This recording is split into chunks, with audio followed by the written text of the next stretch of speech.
For the first time in American history, millions of seniors are going back to work. They thought they were done. They thought they had earned their rest. But under President Donald Trump, everything costs more. And now even retirement has a price tag. In just 2 years, the basics have become luxuries. Groceries are up 25%, electricity up 40%, rent up 35%, and prescription drugs up 51%. Their pensions are shrinking, their savings drained, their fixed incomes worth half of what they used to be. So they're back on their feet, behind grocery counters, driving city buses, mopping empty offices after midnight. These are the people who built America, who fought its wars, raised its families, and paid its taxes. And now they're fighting just to survive in the country they once built. They were told that hard work would earn them peace, that America would protect them when the work was done. But the promise has broken. Today, millions of seniors are working into their 70s, not for comfort, but for survival, because the cost of living keeps climbing while the value of a lifetime keeps falling. So here's the question. If the people who built this nation can't afford to rest, if retirement itself has become another job, then what happened to the America that was supposed to take care of its own? Here, kitty, kitty, kitty, kitty. My name is Olivia Marino Carlson. I'm 70 years old. I live in Santa Fe, New Mexico. I cannot afford to retire. I live off of Social Security, which does not pay all my bills. That's why I'm looking for work. My husband was a mechanic. He developed MS. I took care of him until he passed away. I was working retail, lifting boxes. It was very hard. I'm going to the library to use the internet to look for work. I did not think that being 70 would be like this. I'm asking if there's any positions or work positions available here. We don't have anything open right now, but keep an eye on it. I put in an application here at Walgreens. I haven't heard back, so I'm going to check to see what's going on. They don't have an update on my application. The cost of food has gone up. Every time I blink, it goes up. I get better prices here. Your total's gonna be $10.25? This is where I have a Bible study. We thank you so much for this evening. There are times when I do feel like giving up, and coming to this group helps me continue on. Good. Right. My greatest obstacle right now is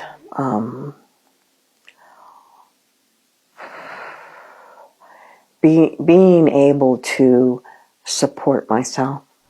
It is hard for me just to survive. I wish people in power would think more with their heart. It is hard for me to accept that I'm not able to enjoy the rest of my life because I have worked hard all my life. For first time in American history, millions of seniors are going back to work. They thought they were done. They had earned this rest. But under President Donald Trump, everything costs more. And now, even retirement has a price tag. This is true verdict. Because the cost of living is continuously going up between rent, utilities, and other bills, many seniors who are on a fixed income are really struggling because Social Security is not keeping up with inflation. And for many elderly, they can be just one medical bill away or one rent increase away from really facing some serious struggles. Every day I wake up wondering where I'm going to stay at night. Being that I'm 63 and I should be homed somewhere in a nice place with a nice bed, I wish every day that I could be out. So I do a lot of wishing. I wish I could find some place and cook a meal. And it's hard living here because I'm in my van because I'm limited to what I can do. So I've got a lot of dreaming going on.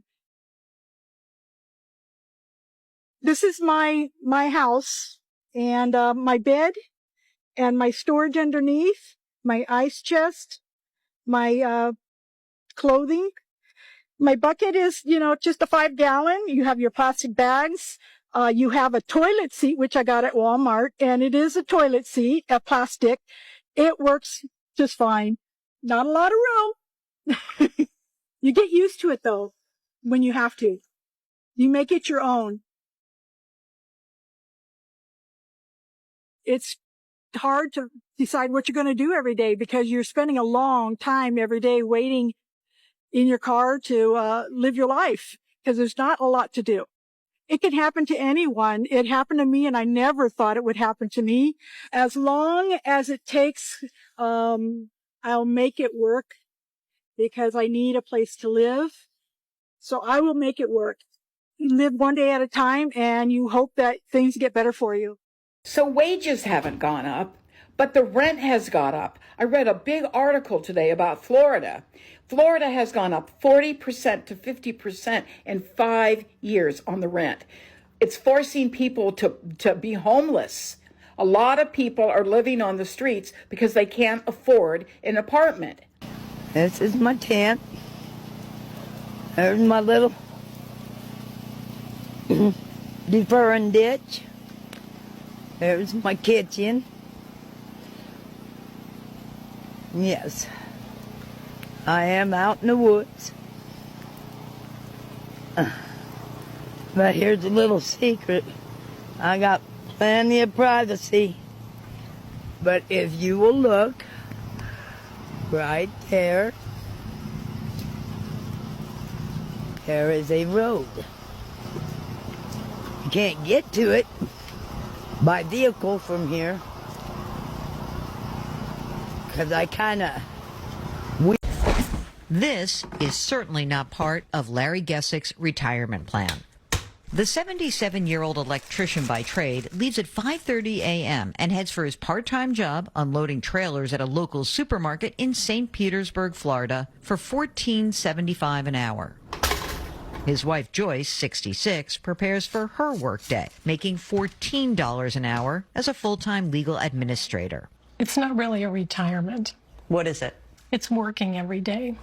The Gessicks came out of retirement not because they wanted to, but because they had to, and are among the 11 million Americans, 1 in 5 over 65, who are still working. It's hard, 77, still busting my butt. So I call it the work, retire, repeat syndrome. Labor economist Teresa Ghilarducci says work is the new retirement. More than half of the people who are retired right now do not have enough money to be retired. Who's to blame for all of this?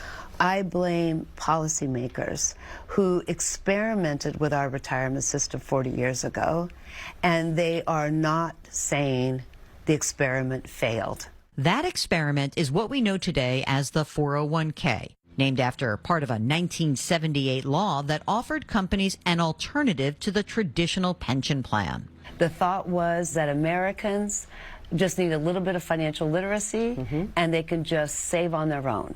But in fact, many of today's older workers were never taught enough about saving and investing for retirement. I grew up on a farm. Nobody there instructed any of us to put money aside and make your own way later on down the road.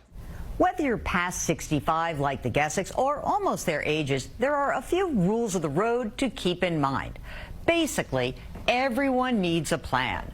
First, figure out when it's best to claim Social Security. Next, fund an emergency reserve. Still working? Set aside 6 to 12 months worth of living expenses. Already retired? Make it 1 to 2 years worth. And keep that reserve in a safe, easily accessible interest-bearing account. Like many working Americans, the Gessicks were more doers than savers. They drained their 401ks. I think to us it felt more like a savings account than to focus on, I need to have this piled up to actually live on. They have a mortgage, a car loan, and are paying down about $12,000 in other debt. But even with Social Security, some old pension funds, and their paychecks, money is tight. All these expenses and the debt pay down leaves you with very little money every month, right? Yes. How much is that? $50. Had the Gessics waited to age 70 to claim Social Security, they would be collecting more. Can you look at a time where you feel like you can breathe a little more easily, or are you still under stress? Yeah, it's stressful now, but I think we can see the light at the end of the tunnel. Getting there won't be easy. For Eye in America, Jill Schlesinger in St. Petersburg, Florida. Donald Trump stands up and says things that just aren't true. You know, he talks about $350 billion to him. Repeats it over and over and over again. 160-year-old people are getting Social Security, right? That's not happening. But he says it, right? And here's the thing. If you don't know how to respond to a lie, as Chris has said, that's the biggest audience any politician's going to get. So Americans, what are they to think? Okay, well, I guess 160-year-olds are getting I'm sorry. I know it. Well, no, I don't. It's not harder than it looks because I've been in Congress. I can tell you, it's not harder than it looks. Where are the Democrats when he starts saying this nonsense? Why don't they get one person out there who can communicate extraordinarily well? Make it a meritocracy. Why can't somebody go up there, like Barack Obama would have done, or like Bill Clinton would have done, and just sit there and laugh and go, he says they're under. We used to do this all the time in Congress.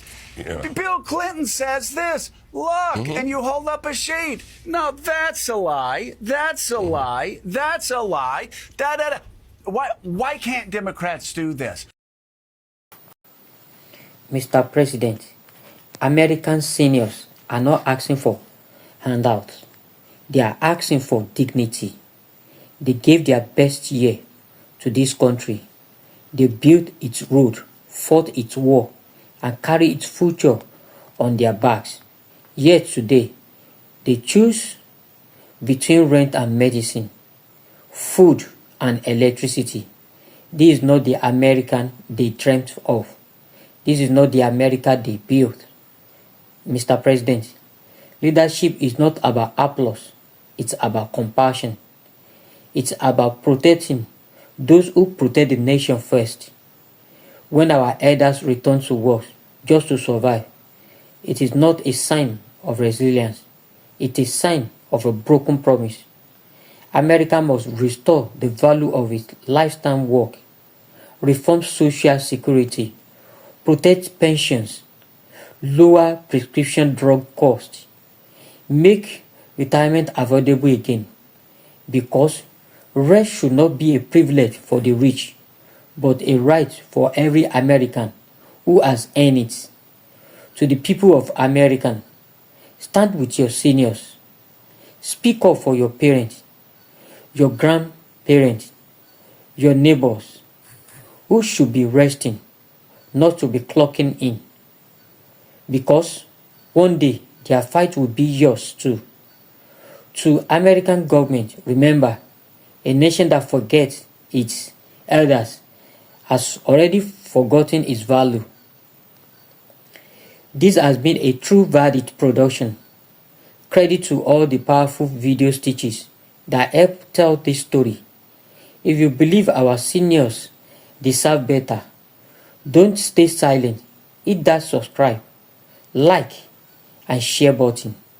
Let your voice be part of the verdict. Thanks.